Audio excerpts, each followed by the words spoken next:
Hey, what's going on, guys? This is going to be my out-of-box review here for the Master Grade Gundam Dynames, and just finished building this up live on Twitch and YouTube, so if you watched that, thank you so much for watching, and if you didn't, you can watch that later on if you want to watch the building process. It took a little while because I had a couple of interruptions along the way, but it was a pretty fun build and pretty interesting build. And a few people asked along the way, like, is there anything that really stands out as a really interesting positive or negative point about the kit? And that was a really good question, I thought, and I gotta say, not particularly really. It is a really good, solid Master Grade, but that's exactly what I expected it to be, and that's exactly how it felt while building it. Nothing really, while I was building it, really stood out to me as being like really super amazing. It is definitely a really good kit, I can say that with certainty, but nothing really stood out as like being really kind of mind-blowing. That said, on the other hand, nothing really stood out as being really bad either. So I think this is going to be one of those ones where if you're a fan of the Dynames, if you like this design, then you're going to by all means love this kit. If you like Master Grade kits just in general, you like a good solid Master Grade, then you're going to love the kit.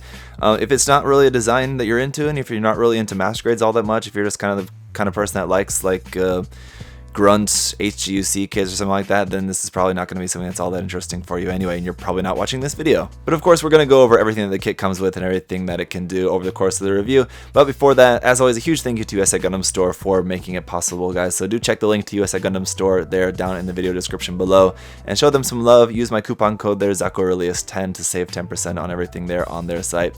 And with that, let's get into talking about the accessories and things here with the kit. Alright, so let's first talk about the stickers, and starting off with the foil stickers here. Now, I didn't use all of them because you actually have a couple options there for those camera stickers for the weapons. I'll talk about that in a minute, but for the actual Gundam, you just have foil stickers for the eyes, and that is just optional. You have a clear part for the eyes, I just covered that up.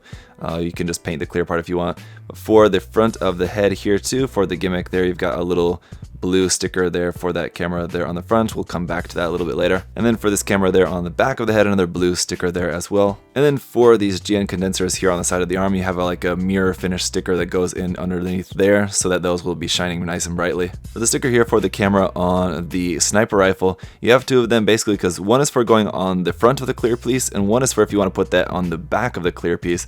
Basically the hole is punched out in the center of that sticker because the clear piece has to plug in through the center of that. So that's probably the one that you should use underneath the clear piece. That will probably give you the best look. For the time being though, I just use the one that just sticks on the front of the clear piece there. And the same thing with these square ones. Those go for the little camera lenses on the beam pistols. So you can either put that in front or behind of the clear piece. Again, in the case of mine, I just put them on the front of the clear piece just because it's just easier at the moment, but you can stick those behind the clear piece and that's probably what's going to look better on the finished kit. Anyway, then of course we also have our sheet of marking stickers, of which I really only used a few of them. Any of the gray stickers which go on top of the white plastic parts, those are going to look fine because anytime these stickers are on top of white, they look fine, they look passable because you can't really see the outline of them.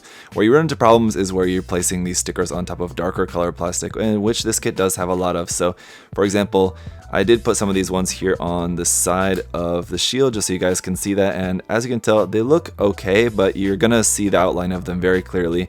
And the white is not that bright because it's not really opaque, so against this dark green plastic, they're not really gonna be looking all that good. Not as good as like a nice set of like really opaque, nice water slides would be, so they're not gonna give you that really nice bright white. It looks like a little bit kind of dull white. At a distance, it's gonna look fine, but up close is really not going to look all that good. Of course, we got some standard accessories here like an action-based connector where you can actually plug that into two different spaces on it. You can plug it in straight up underneath the waist like normal, or you can actually plug it up underneath like the back of this skirt section here right there as well. Then we got our standing pilot figure here of Lock-on Stratos. They're holding his Haro. It's a pretty nice figure for that. We got our two clear pink beam saber effect parts. The handles for those are stored here on the side of the GN verniers there on the back skirt. We got some different hand options in swappable fingers, so we get a set of fingers there for making closed fists. Then we also have a set for open hands, as well as holding hands, as well as trigger finger hands, and you have a set of each of those for the left and right side. And then we have the main weapon here, which is going to be the sniper rifle, and it does look pretty cool in like a two-tone gray. It's kind of got the little bit dark gray and then a little bit darker gray, so it does look pretty nice straight out of the box. You have a little bit of white poking through there as well, and then of course the green for the camera lens. And so it does work pretty nicely. This part here, which plugs into the forearm, is on a track that moves forward and back, and it's actually on a ball joint as well. You have a couple of those like holographic soft plastic parts there for like the GN ribbon. I can't remember exactly what that's called, but those go in there, so you have that going up into the rifle as well. The camera on top of the scope can also move side to side a little bit there as well. It doesn't really seem to serve much of a purpose, but it can anyway.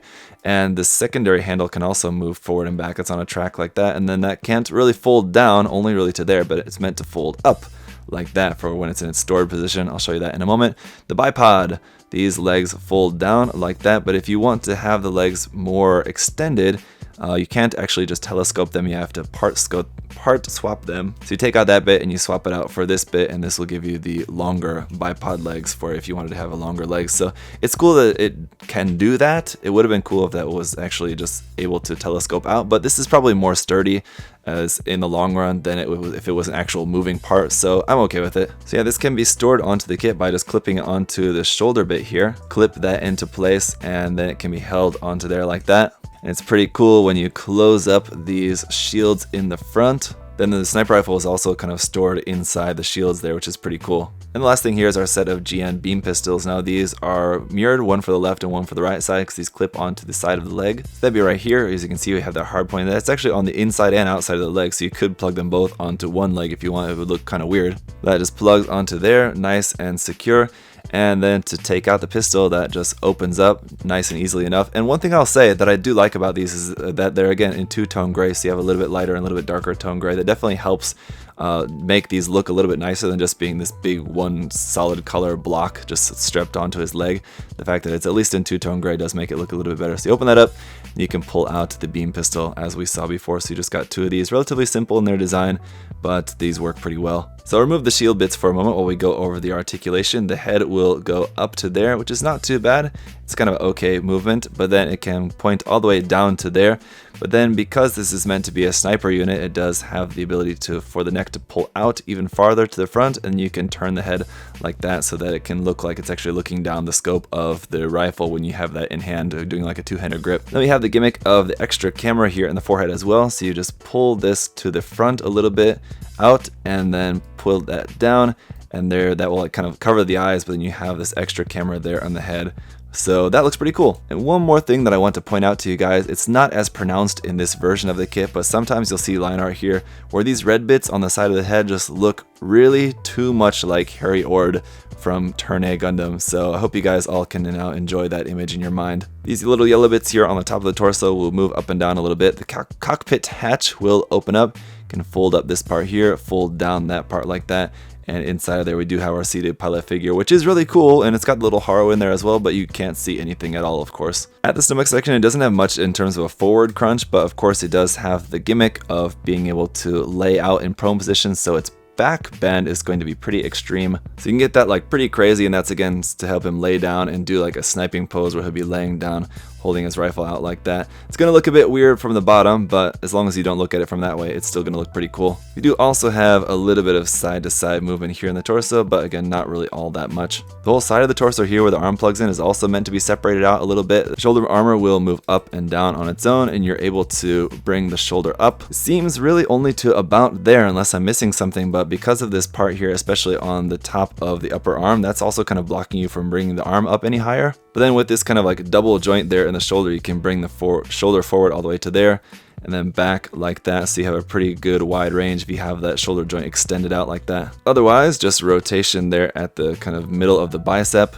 Nice double joint in the elbow to give you a really full bend. You can see we have that more of that kind of GN cable there at the back of the elbow, which is pretty cool. And then for the wrist, we have a joint here at the base of the forearm. Well, that will move up and down, and then the wrist itself will also be able to move up and down like that. And you have a hinge for the hand as well, and of course you can rotate that as well. So the wrist works really nice. The thumb is just one solid piece, but it's on a ball joint, and as we saw before, the fingers are just swappable. The front skirts can move up all the way up to about 90 degrees, which is pretty nice. And of course these have the gimmick of the missiles in them, so you can just open these up. Be a little bit careful because the connection is pretty small, and it seems like those would be pretty easily popped out if you're not careful. But those open up like that, and those are meant to be red or whatever color they're really meant to be in there, but they're just all molded in gray, so you might want to just go ahead and paint those in. But it's definitely a cool gimmick to this kit. It's nice they included that. Oh, we didn't talk about the backpack, but the backpack, of course, you can open up these bits to take out the GN drive. So in this bit, like with other Master Grade 00 kits, you can put 2 LED units in here, one facing forward and one facing back. I don't have any on hand at the moment, so I can't demonstrate it for you. But the GN drive here is supposed to be able to extend out like that, which is kind of hard to do without an LED in there, but you can pull that out like that for its kind of extended form, and that's where you're going to be able to get the light coming out through that. Otherwise, it's just going to stay closed. So that easy enough, just slots into the back there. You kind of close up all the stuff around it, and there you go. But anyway, back to the back skirts here. So each of these GN verniers is on a ball joint or just kind of a swinging and rotating joint there around like that, so you can move that around as you please.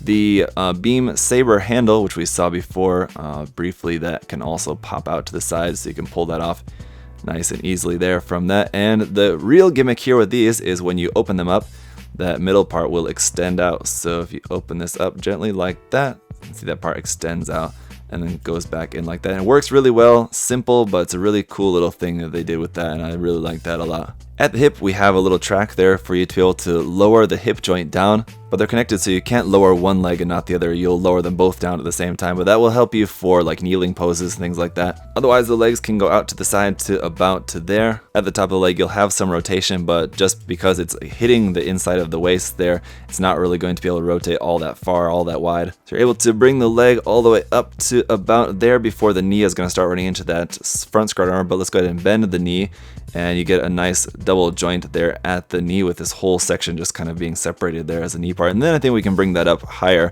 because now that big, very large knee armor is out of the way, you can bring the leg up a little bit higher like that. And let's talk about the knee armor, because this also has a gimmick. You can take this part here at the top and actually slide it out to the front a little bit, then fold it down, and then fold the missiles down. You've got some more GN missiles there in the front of the knee. Really cool gimmick. I like how they did that. They could have made it just as simple as like you just fold this down, it's just on a hinge, you just rotate that forward, and it wouldn't really have been as neat as this is, how you have to slide it out first and then fold it down like that. So it's a pretty cool action there in the knee. And I mentioned this during the live stream, but I really like the design of the legs. They still have that kind of sleekness like we had with the Exia, but just the blocky feet and these big blocky knees just give it a really cool, interesting look to it. So I really like these a lot. This little bit of ankle armor here on the front will be able to move up and down like that, so you can move that. This little bit here on the back will also be able to move up and down a little bit like so. The ankles can move side to side like that, really nice and far, so you should have no problem getting a really nice wide stance out of this. The feet can come all the way forward to about there, all the way back to about there.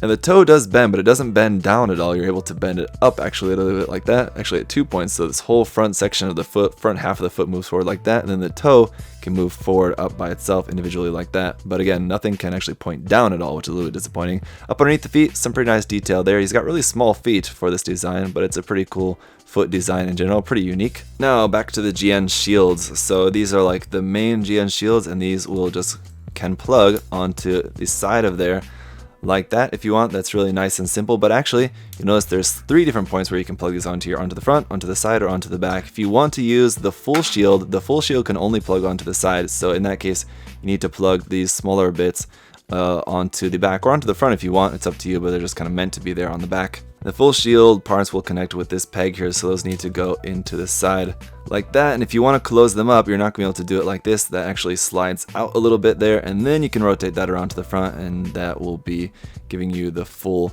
coverage. Now obviously we have a few points of articulation here on the full shield, here and here. At this higher joint, it doesn't push back at all, but it opens up like that, like a door, and that is so that you're able to, while you're wearing the shield on the front like that, you're still able to point the arm out the front of the shield. If you're using like the beam pistols, you can still shoot while you've got this coverage of the shield here covering like the shoulder, torso bits there. And then down here, this lower section only moves out a little bit, but that moves forward in much more like that. I'm not really sure what kind of the point of that is. It's just another point of articulation, but it doesn't really serve much practical purpose really at all. Unless I guess if you're considering when it's opened like that, then you close this bottom part and it's giving you a little bit more shield coverage there, I guess. And for a size comparison here, just compared with a couple of other recent Master Grade kits, just to give you an idea of its general size, it's going to be about an average size for a Master Grade kit. Nothing like some of the larger designs that we saw from the UC series, and nothing like some of the smaller ones like the Wing or the F91 series or Crossbone series, so Master Grades either. So pretty standard size. So as you can see, overall, the articulation and detail, everything on this, the part separation is really nice. We have that thing that they've been doing with a lot of master grades as of the last couple of years, where they have a lot of the inner frame parts poking out through the armor parts to just give a little bit more color separation, a little bit more just interesting detail there to the look of the kit. And it's all done really well. So as a master grade kit, the kit is fantastic. There's really nothing really too bad that you could say about it.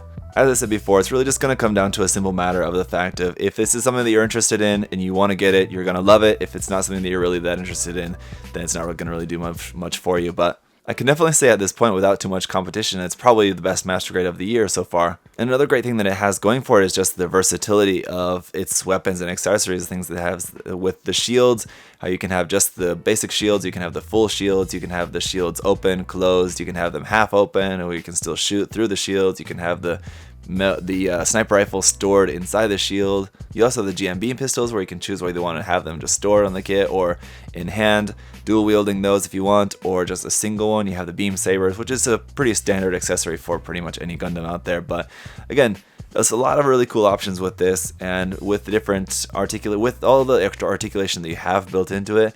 You're definitely free to put this in pretty much any pose that you would want, and especially for a sniping type mobile suit, a sniping type Gundam, a lot of times a sniper needs to get in a kind of really extreme position of like kneeling or laying down in prone position and things like that, whatever kind of pose you're going to want to put it in. You need that really good articulation for that, otherwise it's going to be really hard to pull off a convincing pose. And they did that really well with the Gym Sniper 2, which again I think kind of laid the groundwork for this kit to coming out as nice as it is. So maybe if Gundam 00 isn't quite your thing, I can definitely just remind you guys that if you haven't picked up the Master Grade Gym Sniper 2, definitely check that kit out. And that's really going to pretty much cover it for the review, guys. I mean, it's basically a whole bunch of different poses that I could try to do to show you guys, but like I said, just among all the different accessories and different options that you could go with the shields and the weapons and all that, there's a lot that you could get through with this. And so it's a very versatile kit if you're the kind of person that likes to pose your kits a lot, if you like to do like photography with the kits, especially doing all sorts of different poses,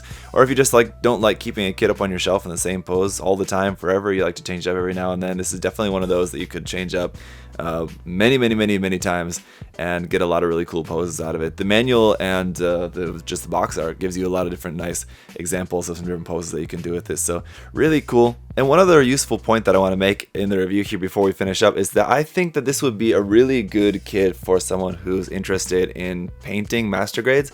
But if you're like a beginner to getting into painting, this kit does have a good amount of parts to it, yes, but I think this will be actually a pretty simple but a pretty rewarding kit to paint, even if it's one of your first ones. It's pretty simple in that it doesn't really have anything in the way of seam lines, so you don't really have to worry about that at all. But it's nicely detailed, and the way that the parts are separated will make it look really good, just even with just a simple paint job on it. You don't have to get like really too crazy about it. You don't have to really be too skilled or experienced with airbrush or spray cans, however you choose to paint it. And yeah, you're going to get a really nice result out of it, even if you want to keep the original color scheme. Generally, you just want to paint it to have a nice painted look to it. So as far as variants, I'm sure we're going to see probably a clear color version of this, as well as a Trans Am version of this at some point later on down the line.